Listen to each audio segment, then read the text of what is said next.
At yung tatlong baril po niya na nakarehistro ay nasa custody na po ng Firearms and Explosive Office.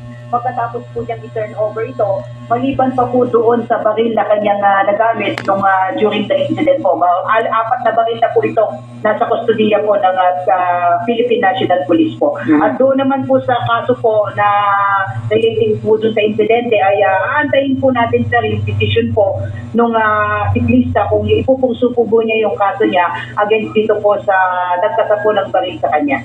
So kung hindi po magsasampa ng kaso yung siklista, considered wala na po siyang kaso? Kung meron pong ibang mga kababayan natin na interesado, ay kung pwede naman po silang magkaso, sir, aalalayan po sila, sir, ng QCPD. Pero kailangan din po talaga natin, sir, yung private complainant dahil siya po yung naagabyado dito. Subalit hanggang kahapon po at isang araw po ay nagre-reach out po ang QCPD. Subalit hindi po siya sumasagot sa ating mga tawag po. Ang PNP hindi po motu proprio makakapag-file ng kaso, ganun ho? Yes po, sir, dahil yung incident po, sir, ay involve ay offense po ito. Although pagka sinampa po natin ito ay magiging people of the Philippines po ito, ay po pwede naman po. Subalit tulad ng sinabi ko po, sir, kailangan po na may private complainant po dahil yung kaso po na pwede natin isa pa dito po, sir, ay yung grave threat dahil po siya ay kinasahan ng barel at yung pong party 3, yung slander by deed, siya po ay pinatukan at iba pa pong kaso na po pwede po natin kaso. But ang PNP po ay nakaprepare po, sir, na-assistihan po kung sino man po ang interesadong mag-file po ng kaso. Ano pong personality nitong nagkasa ng baril? Na-dismiss po ito ng sa serbisyo? Ano po yung dahilan ng kanyang pagkaka-dismiss? So nag-retire po ba siya?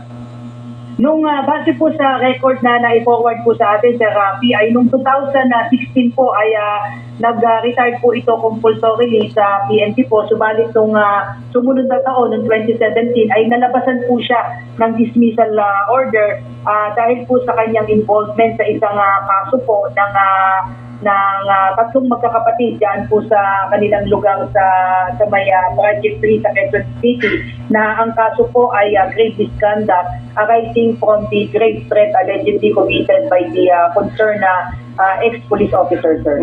So meron na pala siyang kaso na parang kaugnay nito nangyari. Pero anong hakbang ng PNP patungkol dito? Of course, wala na siya sa serbisyo.